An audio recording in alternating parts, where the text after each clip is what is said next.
YouTube is in the middle of rolling out an update that may be a large invasion of privacy for all of us. Let me explain. Last month, YouTube announced that they were using AI methods to determine the age of somebody who may be using a YouTube channel in order to set up a system to automatically flag and restrict that channel from accessing 18+ content. YouTube stated that they wouldn't be using any new data per se, but instead compiling data they already had on things like categories a channel is watching, the types of videos they're searching for, age of the account, etc. Now, obviously, this system can't work perfectly, and there would be lots of adults who will be accidentally flagged as teenagers or younger, who would then potentially be blocked off from videos they like to watch. YouTube, being aware of this issue, put into place an appeal system where adults who have been falsely flagged can go and unrestrict their accounts. But this is where the problem actually starts. If you're still here, please consider hitting like and subscribing to the channel if you haven't. I'm trying to hit 1,000 subs by the end of the year, and let's get into this. Now, the reason why having to verify your account after being flagged incorrectly as a minor is a problem is because of the methods of verification they force you to use. In order to verify your age to continue using YouTube as you've been for the last however many years, you either have to submit a government ID with proof of age, a credit card with your name on it, or take a selfie and upload it for AI biometric recognition.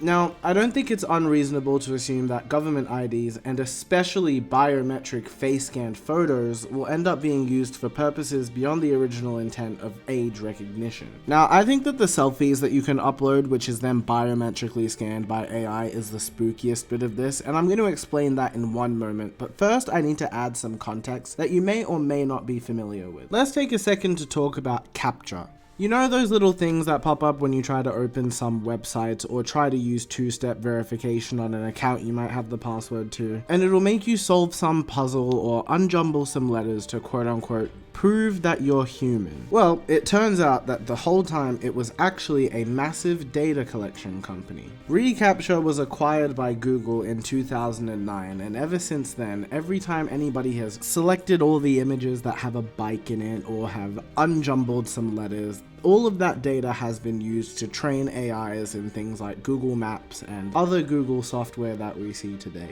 Now, the reason why I bring up CAPTCHA in the context of this video is this seems like a very similar playbook to the one that CAPTCHA was using. Collect a bunch of data under the pretense that the data is going to be used for age verification to keep teenagers from watching things they're not supposed to watch, then store all of that data and use it to train AI. Suspiciously enough, YouTube's policies on data collection are also very vague. David Green, who is the senior staff attorney and civil liberties director for the Electronic Frontier Foundation, basically said that YouTube's data collection policy and privacy statements are even weaker than companies who say hollow things such as, "We'll do our best to protect your data," which doesn't really help the situation. He also went on to say that a breach of biometric information is far more significant than a breach of some other information, so we should be concerned about them collecting selfies. And when you take into account that YouTube is owned by Google, who are the same people who owned